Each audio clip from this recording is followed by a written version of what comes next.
Before we start, can we just declare our J1 culture? Sabihin po natin sabay-sabay, I am a blessing.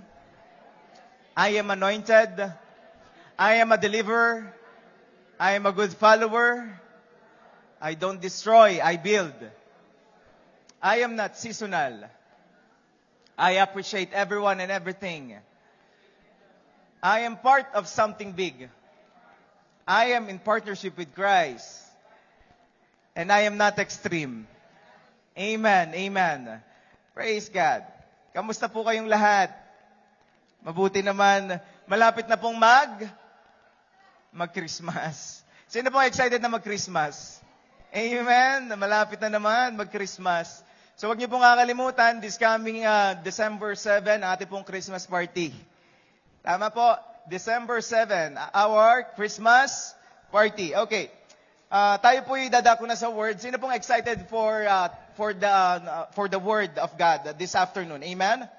Amen. Genesis 15 verse 1. Sabi po dito, sometime later, the Lord spoke. Sabi natin spoke.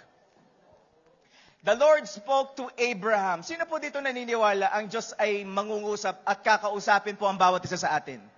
Amen. I do believe if God spoke to Abraham or Abram this time, He will also speak to you as well. Because God is a personal God. Ang Diyos po kapag kumausap, talagang personal. And I'm praying before this day ends, tayo po ay kausapin ni Lord, hindi lang si Abram. Amen. Sabi dito, the Lord spoke to Abram in a vision. Po pwede palang kausapin tayo ng Panginoon kahit sa vision, kahit sa panaginip or sa dreams na ibinibigay sa atin ng Panginoon, or kahit sa mga problema natin, po pwede tayong kausapin ng Diyos. Amen?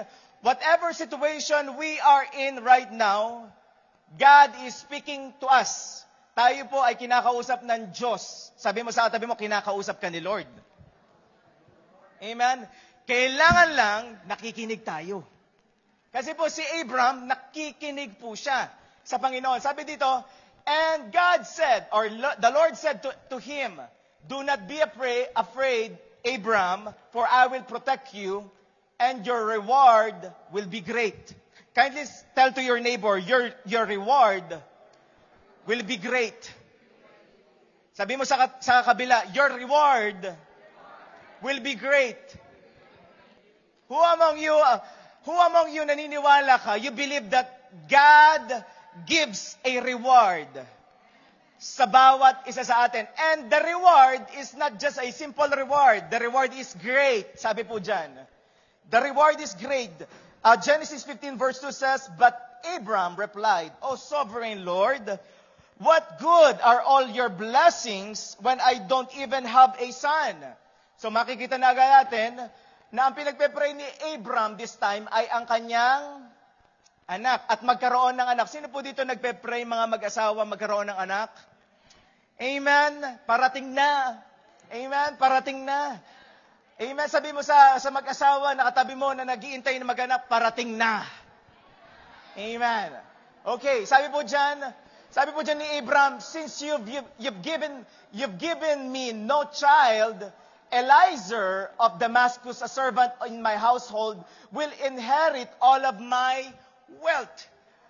Sabi po ni Abram this time, Lord, ano namang silbi ng mga blessing na paparating sa akin, wala nga akong anak, wala namang magmamana, wala namang mag-inherit ng lahat ng blessing na ibibigay mo sa akin. This time po, makikita na agad natin, medyo discouraged na si Abram. Maybe you are here and you feel like discouraged like Abram. Ang tagal mo nang pinagpe-pray ang isang bagay pero hindi pa rin dumadating. Like Abram. Tama ba? At sinabi ni Abram, since you've given me no children, Lord, wala ka namang binibigay sa akin na anak. Kay Eliezer ko na lang ibibigay. Doon sa servant ko na lang ibibigay yung mga pagpapala na ibibigay mo sa akin.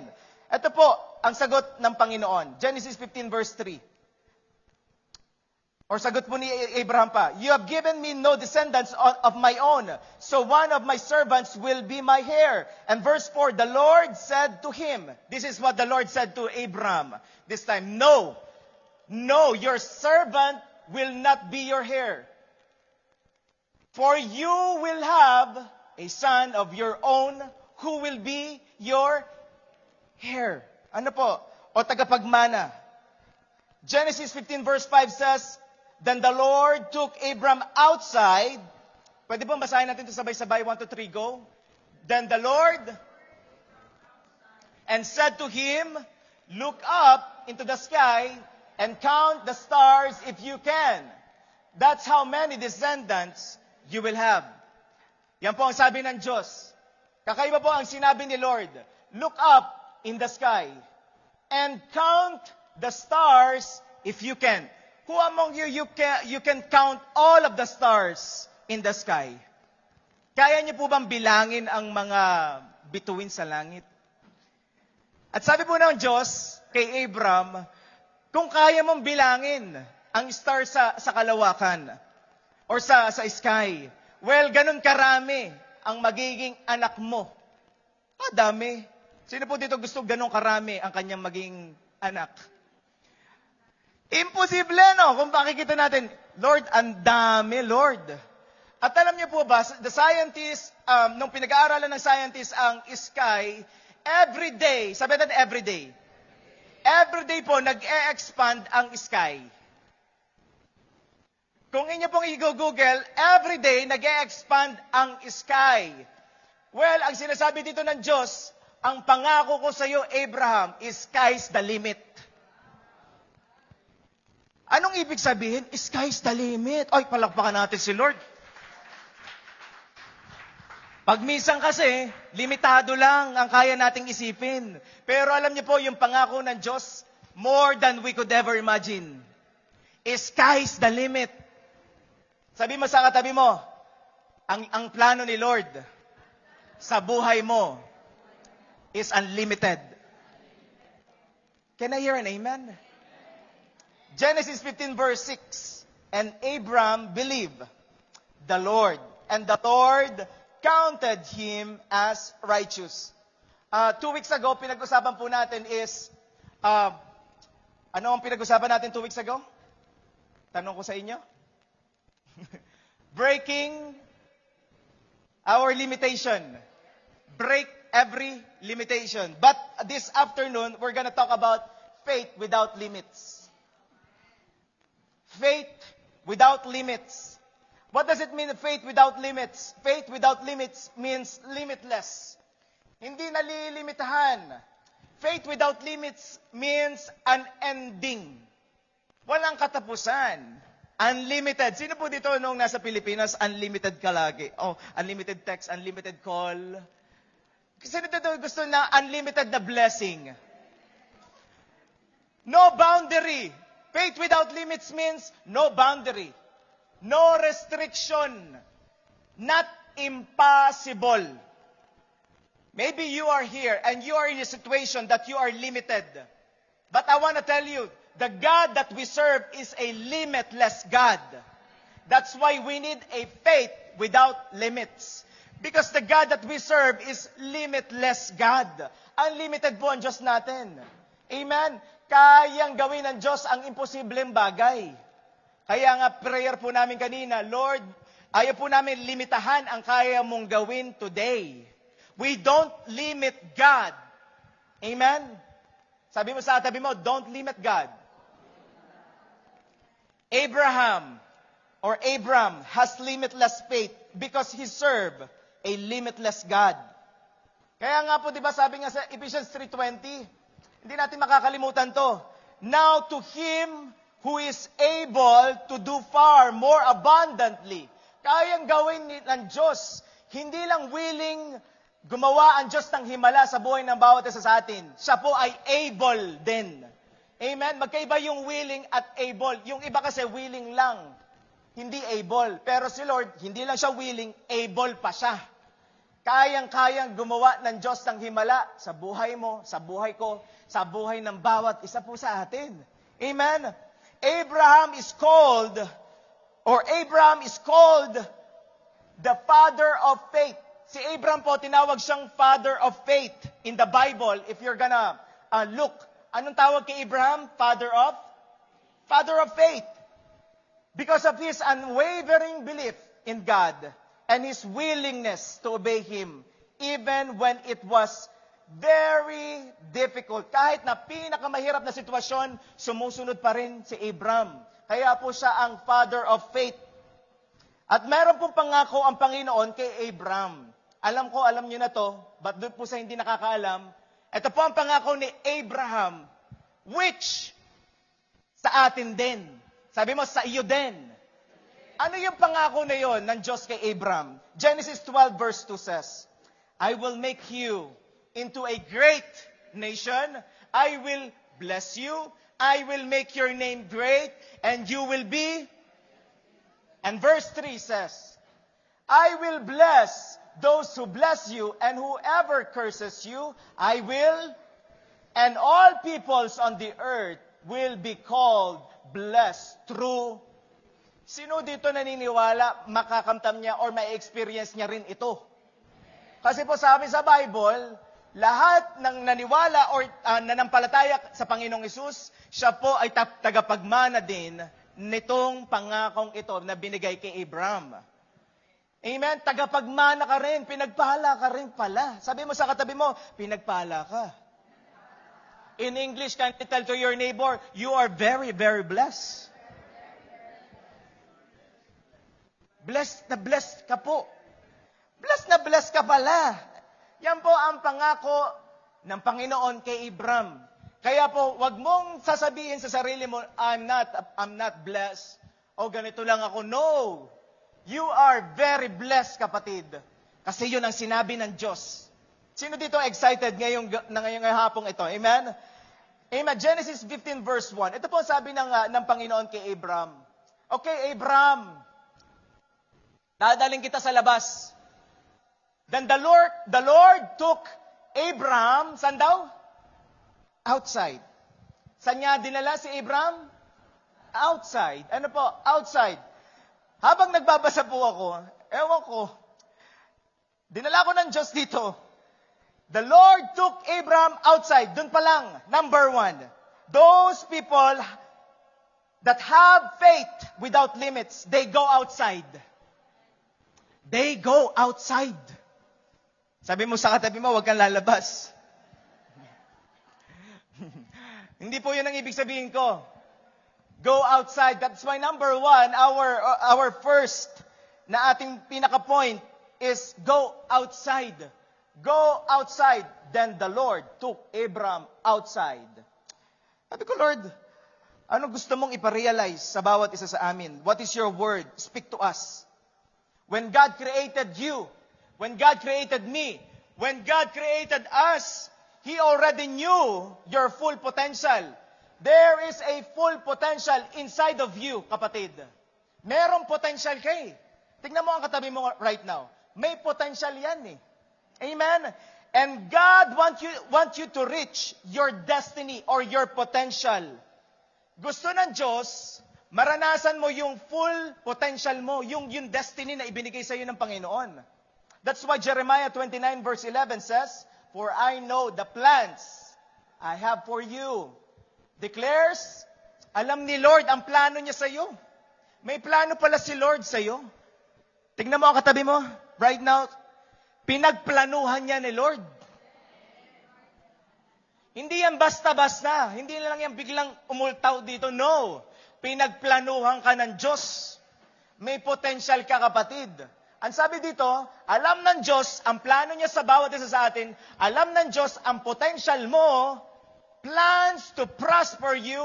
Gusto ng Diyos pagpalain ka. Not to harm you. Ayaw ng Diyos masaktan ka, kapatid. Ayaw ng Diyos mapahama ka. Yan po ang sinasabi dyan. Plans to give you hope and a future. God wants you to give full hope. Yung may pag-asa. Sabi mo sa katabi mo, can you tell to your neighbor, have hope. Ano yung hope? Yung pong hope, hindi lang ito basta maybe. Yung pong hope na inaasahan natin talagang darating. Amen? When we talk about biblical hope, it's not just maybe darating yung plano ni Lord. No. I'm declaring right now, lahat ng plano ng Panginoon sa bawat isa sa atin, ang kanyang purpose sa bawat isa sa atin, I am praying, marating po natin. Amen? Mangyari po sa atin, like this picture. Tingnan po natin yung picture na ito. Alam niyo po kung ano yan? Pornik daw. Gutom na tayo. Mustard seed po yan. Ang liit po nito. Sino magsasabing malaki po ito? Maliit po yan, mustard seed. Pakita po natin ang kaya na potential ng mustard seed. Ito po ang mangyayari kapag na-reach ng mustard seed ang kanyang full potential. Yan po ang mustard seed. Well, alam niyo po, sa bawat isa sa atin, tayo po ay parang mustard seed. Kailangan nating ma-reach yung ating full potential. Akala natin hanggang dito lang tayo. Akala natin mananatili tayong maliit. Pero may full potential ka. Amen? Kailangan lang marating natin ang bawat isa sa atin. Amen? Sino dito excited marating niya yung full potential niya? I am praying, Lord, dalhin mo kami doon sa full potential namin. Amen? And God's purpose in our lives, meron po itong tatlong bahagi. The purpose of God in our lives, ito po yung una, may promise si Lord, may process, at yung isa, promotion. Yung promise, yun yung God's vision. Nakikita ng Lord sa bawat isa sa atin. Ito yung destiny. Ito yung pinaka-potential mo, kapatid. Yung promise na binigay sa atin ni Lord, or binigay sa iyo ni Lord. May promise na binigay sa iyo si Lord, may potential na binigay sa iyo si Lord, pero bago marating yon, merong process. At pag minsan, ayaw natin doon sa process. Kasi doon sa process, kita niyo kanina yung mustard seed. Kailangan mo nang ilibing.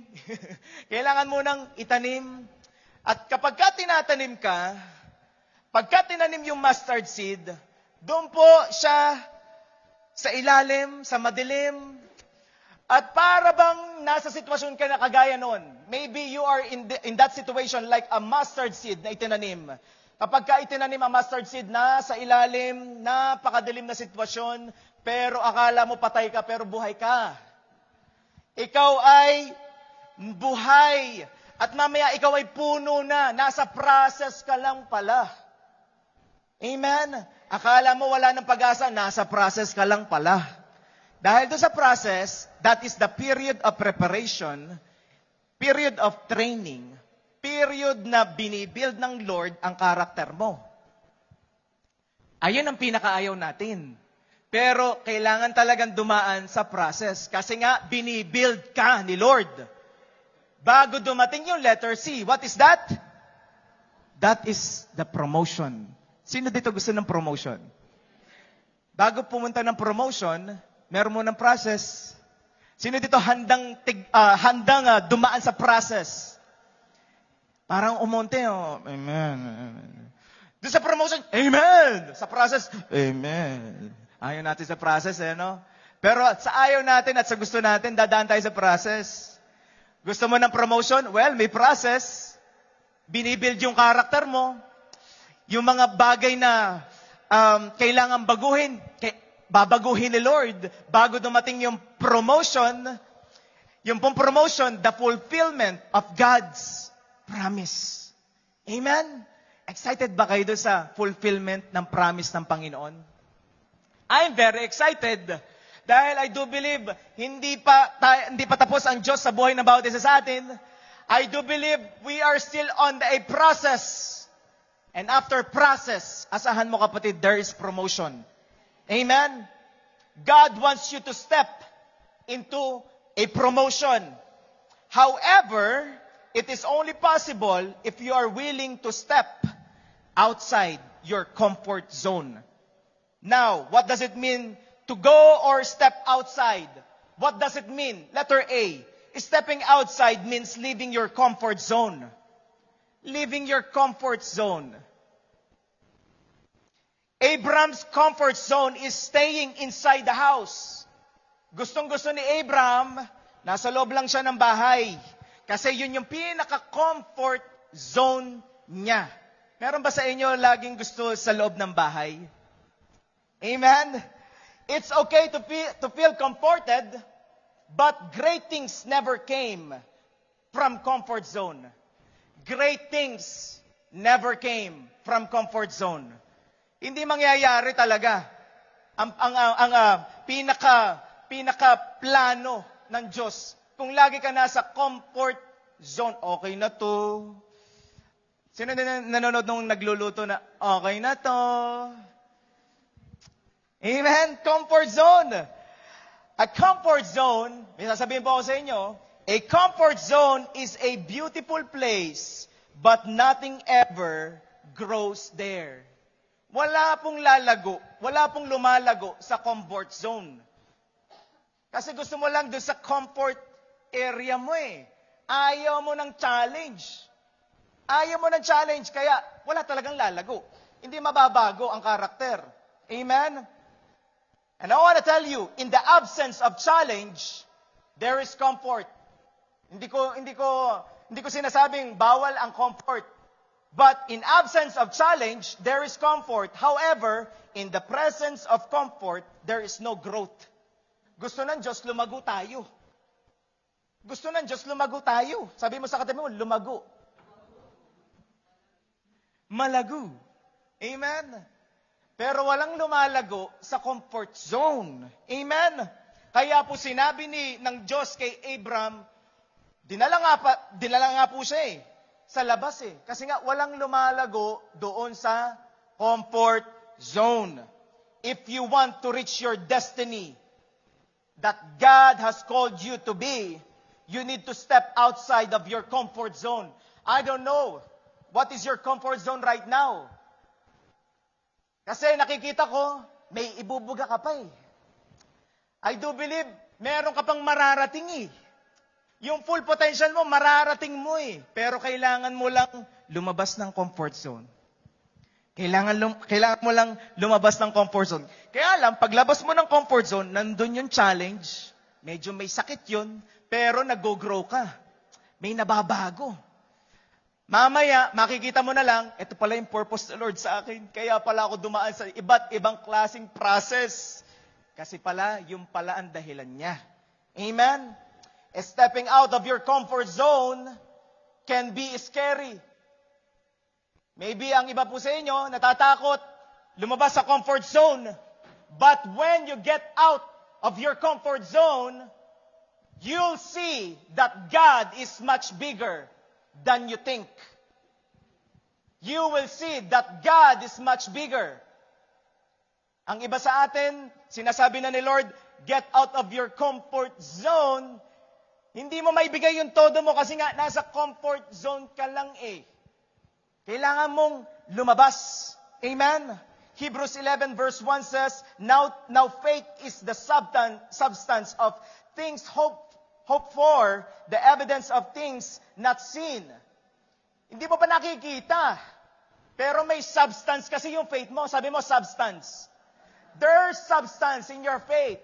And what is that substance? The substance of your faith is faith not in a object. It's in Jesus Christ. Your faith is in Jesus Christ. Ano kinanta natin kanina? That our God is a faithful God. Ang substance ng ating faith, ang sinasabi ng faith natin, Lord, you are faithful until the end. Lord, you will be good. And you will never gonna let me. Hindi ka bibiguin ng Diyos. Yun po yung substance ng faith natin. Amen? Ang Diyos na kinakantahan natin, hindi tayo bibiguin. Sino dito handang lumabas sa kanyang comfort zone? Medyo mahirap to Sino dito magsasabi, medyo mahirap to? Pero ang sarap kasi sa comfort zone di ba? Ang sarap ng nakarest ka lang, pero walang lumalago sa comfort zone. There's no growth.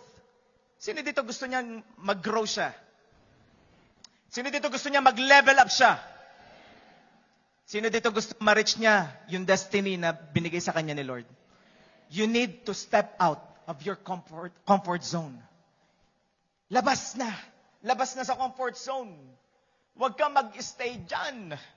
Dahil hindi ka lalago dyan. You need to step out. Sabi natin, step out. Letter B. Stepping outside means leaving your past behind and looking forward to what is ahead. Stepping outside, dinala ng Diyos si Abram sa labas, that means leaving your past behind and looking forward to what is ahead. And most of the time, ang past na nangyari na, lagi pa ring inaalala. Amen? Bakit nga ba ang pinaka gustong gawin ng tao ay alalahanin ang kanyang past? Tama po ba? Pero ito po sinasabi ng Diyos eh. Abram, dadalhin kita sa labas. You need to step outside. You need to leave your past behind and look forward to what is ahead. Amen?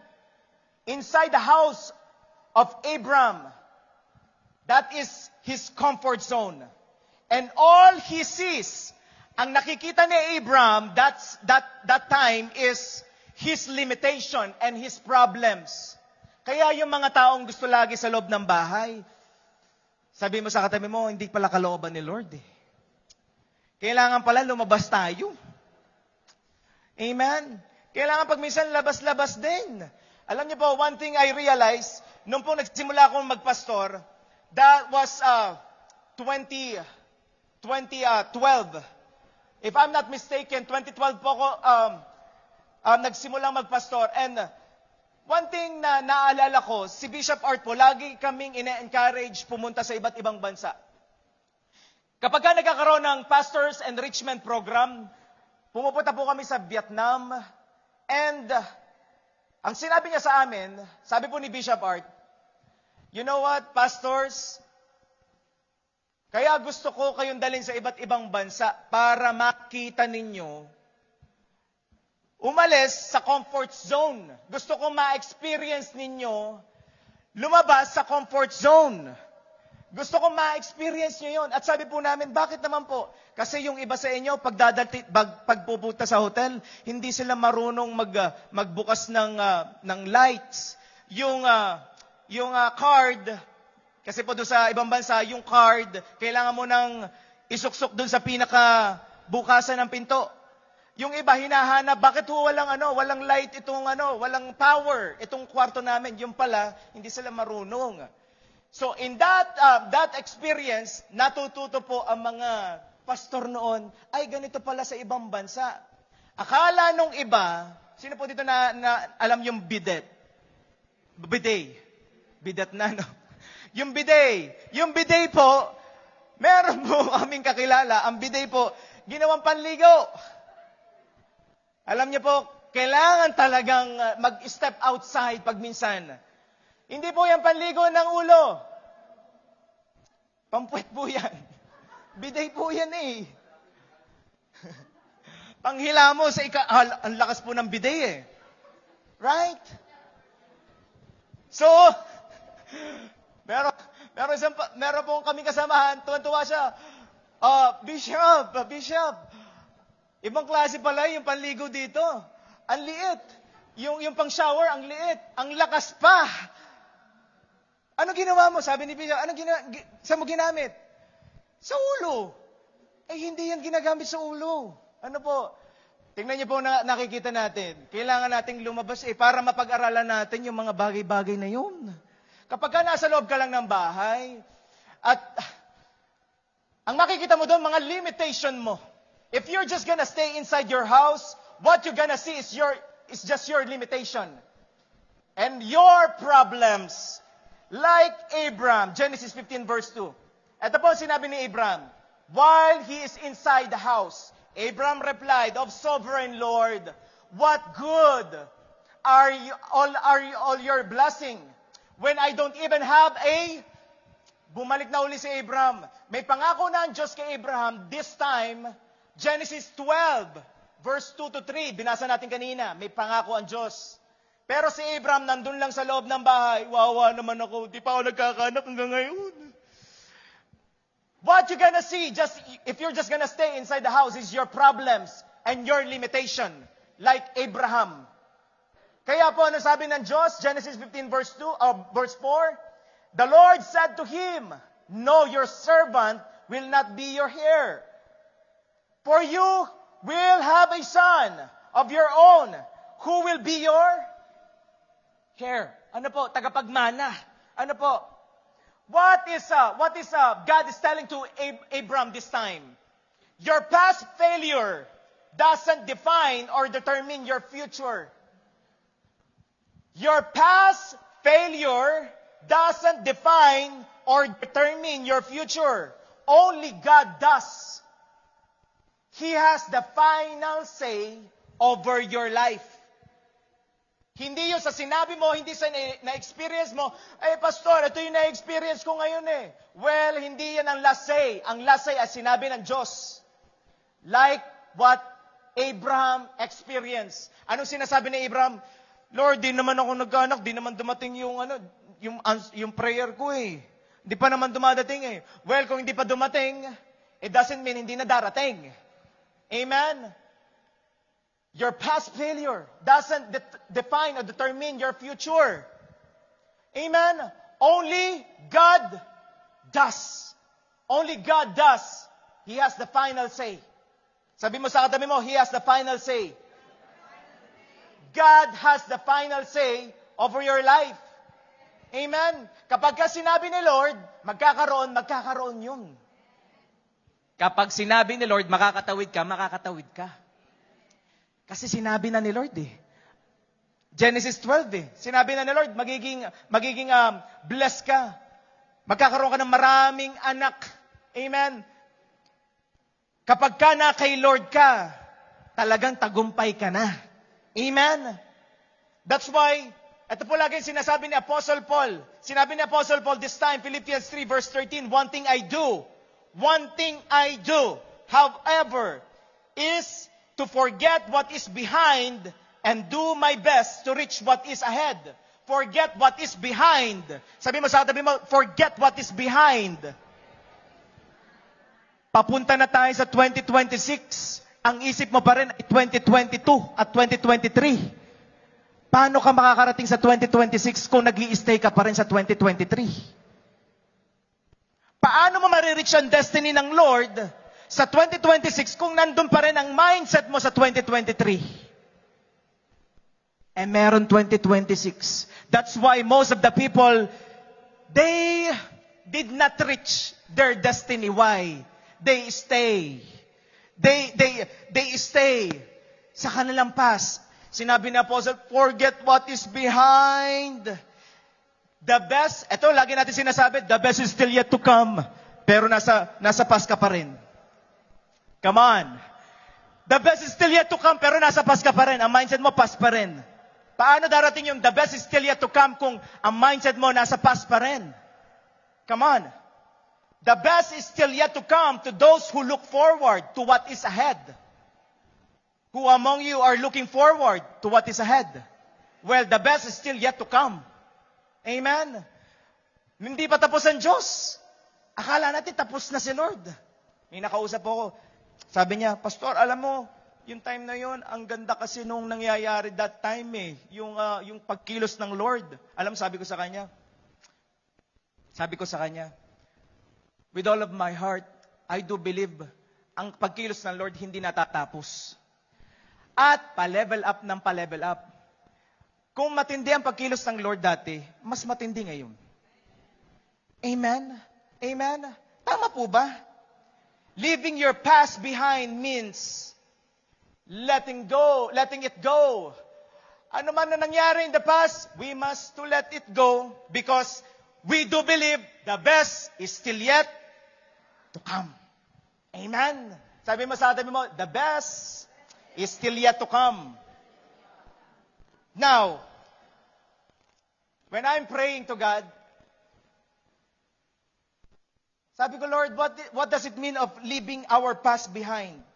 Leaving our past behind means letting go of our past sins that dishonor God as well. Leaving your past behind means letting go. Bitawan na yung mga bagay na hindi kalooban ng Diyos. Can I hear an amen? Before 2026 comes, I want to tell you, we need to let go of past sins that dishonor God. May mga bagay na pinabibitawan na sa atin ng Diyos. Kailangan natin bitawan na. Sabi mo sa atin mo, bitawan na. If we want to reach the destiny that God prepared for you, you need to leave something. Kailangan may iwanan ka para may ma-receive ka at ma-enjoy mo yung bagay o yung plano ng Diyos sa buhay mo. Meron po akong damit na bago. Sino po dito gusto niya ng damit na bago? Lalo na ngayon, maraming sale. Hindi mo ma-enjoy yung bagong damit mo kapag lagi mo pa rin sinusuot yung luma mong damit. Hindi mo ma-enjoy. Sino dito gusto ng bagong sasakyan? Amen? Hindi mo ma-enjoy yung bago mong sasakyan kung lagi mo naman ginagamit yung luma mong sasakyan. Hindi, pastor. Okay pa to eh. Okay pa nga. Kaya lang, bakit ka pa bumili ng bago? Tama? Para ma-enjoy mo yan. Alam niyo po, para ma-enjoy natin buhay, do you really want to enjoy your life? Live yung mga bagay na nagdi-dishonor sa Panginoon. Live it. Leave it behind. Hebrews 12, verse 1. Therefore, since we are surrounded by so great a cloud of witnesses, let us also lay aside every weight and sin which clings so closely. Lay aside means to put something away. Lay aside means to stop doing it. Sabi mo, bitawan na. Ano po? Itigil na. Itigil na. Why? Sin hinders us from the calling that God has given us. Sa totoo lang, ang kasalanan, it will hinder us. It will hinder us. At the same time, ang hirap maglingkod sa Panginoon na may ginagawa kang mali na bagay. Hindi mo maibibigay ang the best mo kapag sa loob mo meron kang ginagawang mali. Sa totoo lang. Can I hear an amen? Laging nagpapabigat ang kasalanan. That's why we need to lay it aside. Lay it aside means bitawan mo na. Ano yung mga bagay na pinabibitawan ng Panginoon? Ephesians 4:22. Can we read it? 1, 2, 3, go. Throw off. And your former way of life, which is corrupted by lust. Throw off. Hubadin mo na yan. Throw it off. Your old sinful nature and your former way of life. Natural na sa akin to, pastor. Well, ang sinabi ng Bible, once you are in Christ, you are a new creation. Amen? So, we need to throw it off. Kailangan na palang bitawan tong mga bagay na to. Mamaya, ipapaliwanag ko po sa inyo, bakit kailangan natin bitawan. Colossians 3 verse 8. Kindly read it. Come on. Let's read it. 1, 2, 3, go.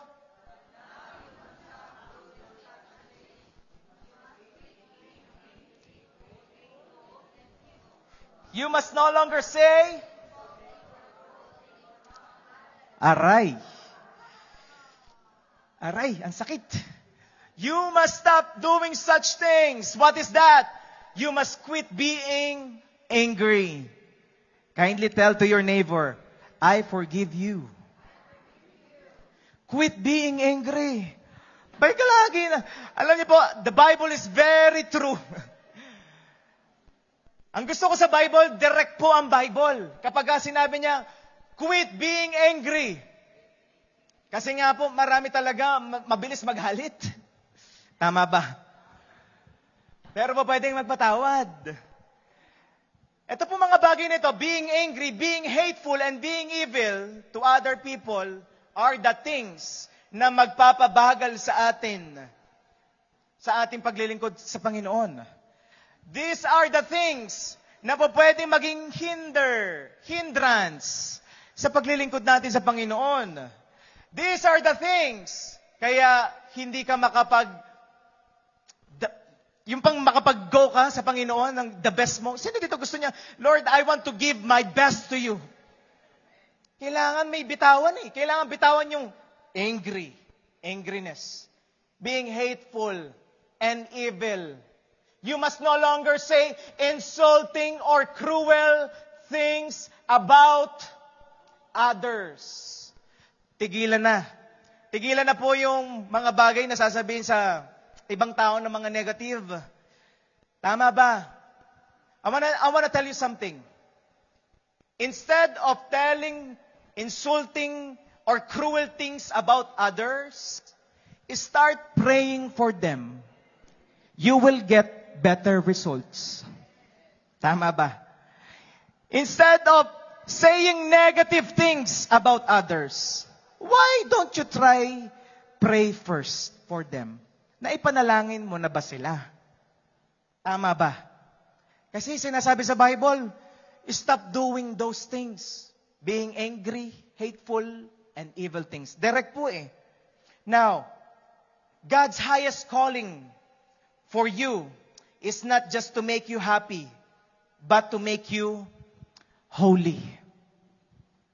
Pag minsan po, merong misconception, kapag ka holy, kailangan malungkot eh. Tama ba? But I want to tell you something. Holiness does not prevent you from experiencing happiness.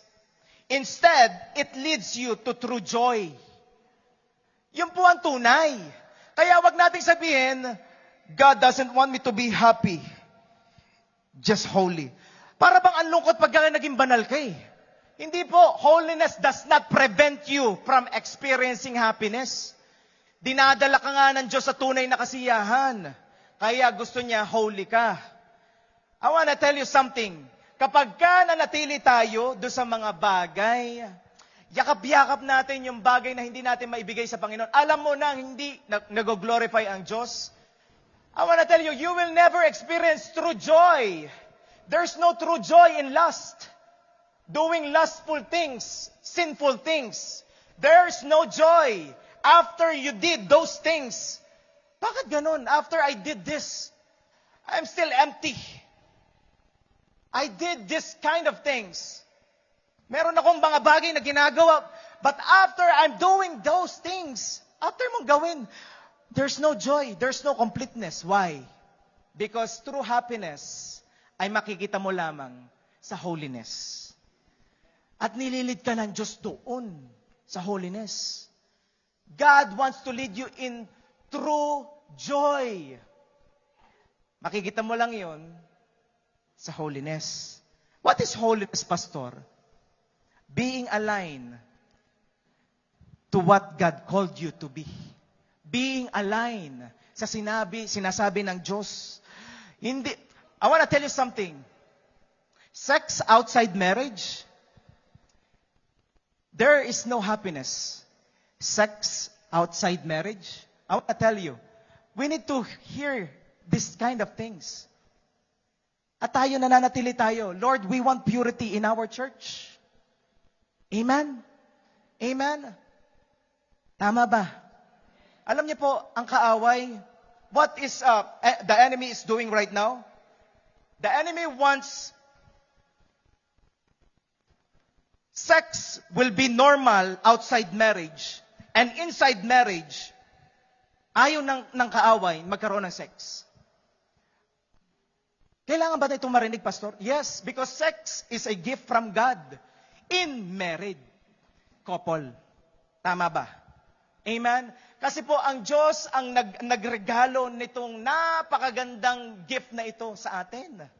Can I hear an amen? Amen? That is the truth. And ayokong magsabi ng hindi totoo. Ayan po ay niregalo ng bawat isa sa atin ng Diyos sa mag-asawa. And it is very, very pure sa mata ng Panginoon. And I wanna challenge each and every one of us sa mga mag-boyfriend, girlfriend dito. If you really want to have true happiness, well,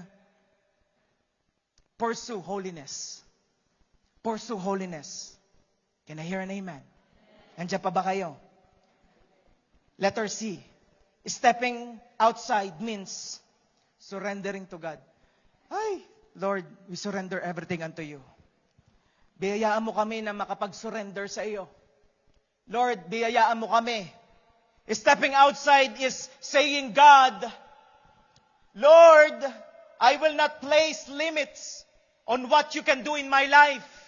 Lord, I don't want to place any limits sa kaya mong gawin sa aming buhay, Panginoon. Lord, I don't want to limit you in my life, in my family, in my husband, in my wife. Lord, I don't want to limit you in our church. Lord, I don't want to limit you, Panginoon, sa pagkagamit mo sa amin. Stepping outside means surrendering to God. When you begin to step outside, you allow God to show His strength to you. You allow God, Lord, I allow you. Show your strength sa aking buhay.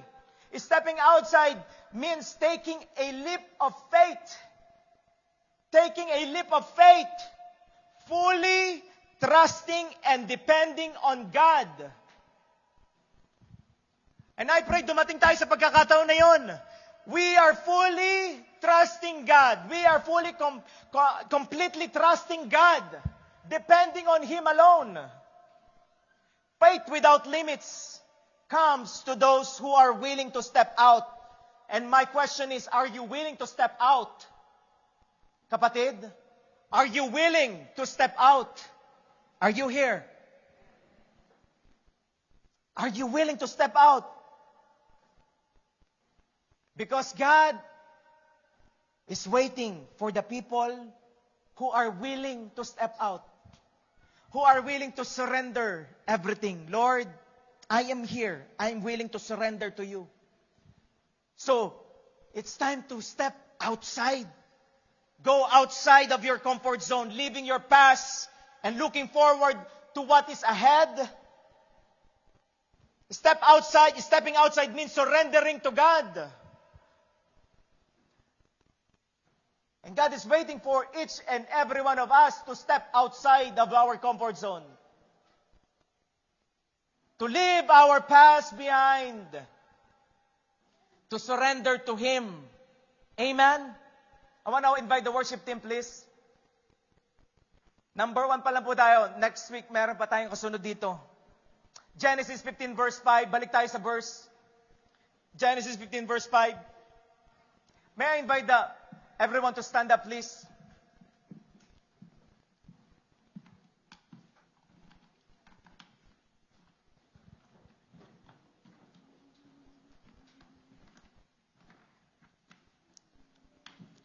Genesis 15 verse 5.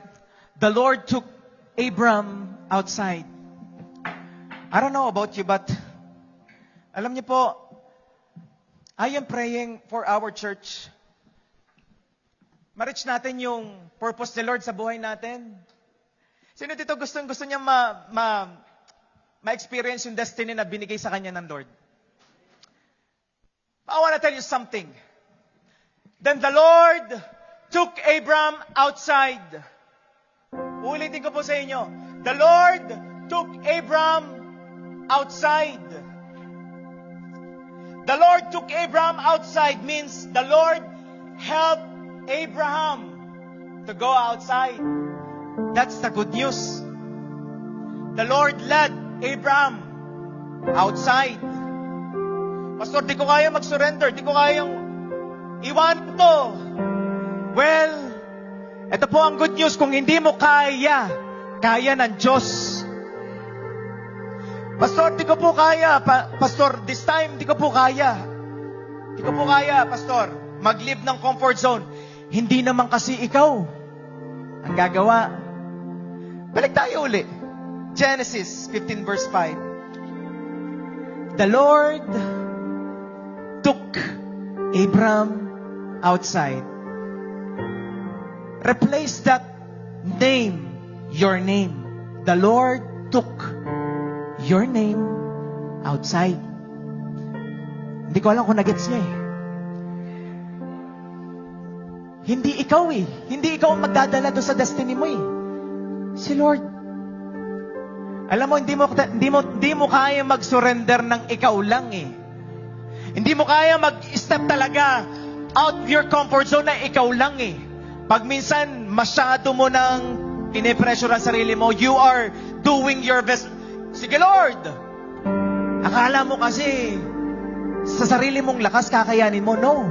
Hindi mo kakayanin sa sarili mong lakas. I'm not telling that you can do it on your own. I am telling this.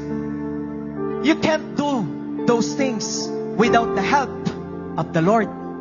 Because the Lord took Abraham outside. Doon muna tayo sa number 1 ha. The Lord took Abraham outside. Are you willing to go outside? Are you willing to go outside of your comfort zone? Are you willing to leave your past behind? That you're like prison of your past. And you're very happy talking about your past. Well, it's time to let it go. Because past is past. The best is still yet to come. Amen? The best is still yet to come to those people who are looking to what is ahead. The best is still yet to come for those people who are excited to experience to what is ahead. Are you excited? Are you excited? Amen? Going outside means surrendering to God with the help of the Lord. With the help of the Lord. You can't do it on your own. You need the help of the Lord. You are nothing without the Lord. Amen? Right now, we will gonna pray. I just want you to be open to the Lord. And all of those things that God is telling you to live, today is the day to let it go. Iiwanan po natin sabay-sabay. Iiwanan po natin sabay-sabay yung mga bagay na pinaiiwan ni Lord. Throw off. Lay it aside. All of those things. Lord, here are your people right now. Lord, we are here and telling you that we are nothing without your help. Like what you did to Abraham, oh God. You took Abraham outside. And Lord, I am praying that you will take us, Panginoon. You will help us. You will lead us, Panginoon. You will lead us, Panginoon, to go outside of our comfort zone. Lord, you will help us, Panginoon, to surrender everything to you. Lord, give us grace. We can't do this on our own. We need your help. Lord, wala po kaming may pagmamalaki. Each and every one of us, we are broken. We are hopeless. And we need a Savior. Lord, ipaunawa mo sa amin, Panginoon, na hindi po namin kaya nang wala po ang iyong pagsama. Right now, kapatid, as a gesture, this is what we're gonna do. As a gesture, in front, this will be an altar. Everyone is welcome to come here. And I do believe God is here in this place. But this is the thing. Tingin po kayo sa akin. While we are worshiping God, I want to invite you here at the altar as an act of surrendering. Lord, pag pupunta ka dito sa unahan, that will be an act. Lord, this is my act of surrendering unto you. This is my act of stepping outside of my comfort zone. This is my act of leaving my past behind. This is my act of surrendering to you, oh God. That will be your act. I want to challenge you, each and every one of you right now. God is here. And I'm praying to God, Lord, wala kang lalagpasan sa bawat isa sa amin. Because this day, it's God's day. This day is the day of your deliverance, is the day of your salvation, is the day of your miracle. This day is the day of your breakthrough. But God is waiting for you to step outside. Are you ready? Are you ready to step outside? Well, I want to invite you. If you're ready, while worshiping our God, I want to invite you here at front as an act of surrendering to God. Come on. Oh God. Wala tong sapilitan. This is your decision, Lord. I am willing to step outside of my comfort zone. I am willing, Panginoon, to leave my past behind. I am willing to surrender everything unto you. Come on, come on, come on. If you are willing, if you are just willing,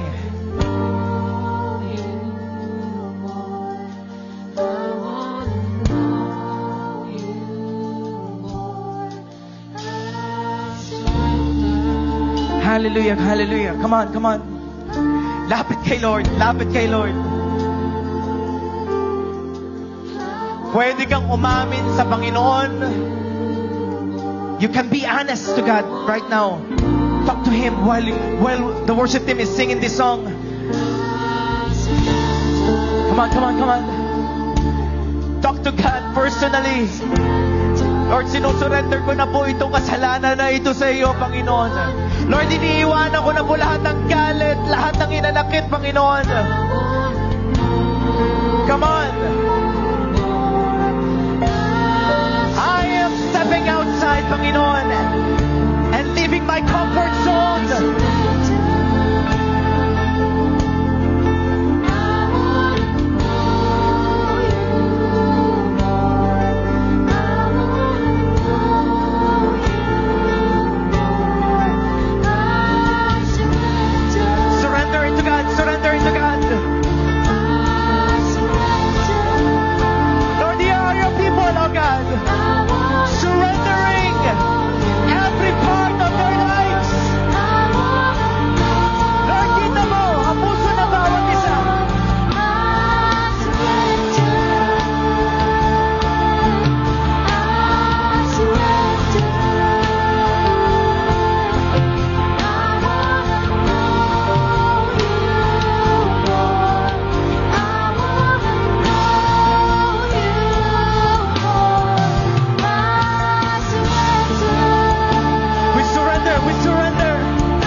I just want to invite you to raise up your hands right now. Come on. Our God is here, and He's telling you, you're already purified. Nilinis na kita. God wants to tell you, pinatawad na kita. God wants to tell you, kung noon mag-isa ka sa journey mo, ngayon, kasama mo na ako. Huwag kang matakot. God wants to tell you, di ka niya iiwan. God wants to tell you, mahal na mahal na mahal na mahal ka niya. At ang purpose niya sa buhay mo, magaganap. Dahil nag-surrender ka kay Lord, I want to tell you something. Your reward will be great. Your reward will be great. Your reward will be great. Come on.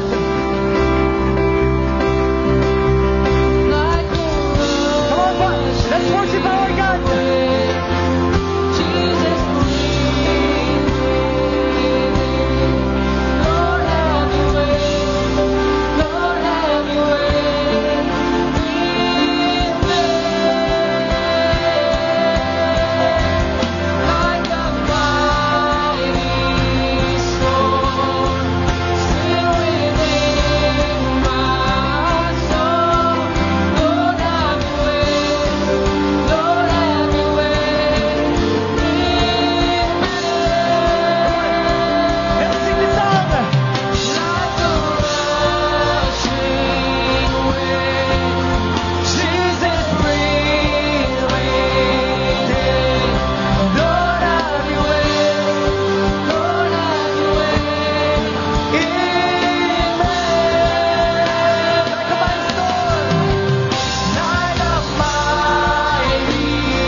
mo kay Lord.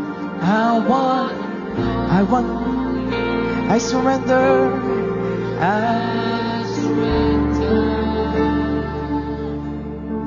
I surrender. Yes, God. I wanna know.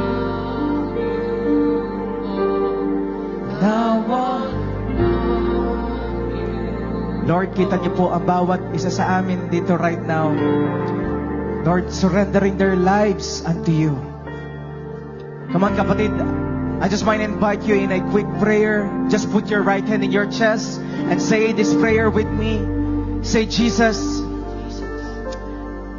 I admit that I am a sinner and I need a Savior. Jesus, I open my heart. Sorry for all the sins I've done. And I accept you as my Lord and personal Savior of my life. Jesus, I surrender everything to you.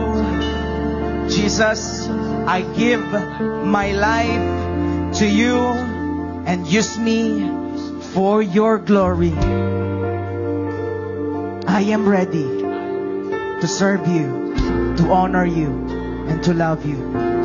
Come on, kapatid, right now, lalaki sa lalaki, babae sa babae, yakapin mo. Come on, can you give a hug? Babae sa babae, lalaki sa lalaki.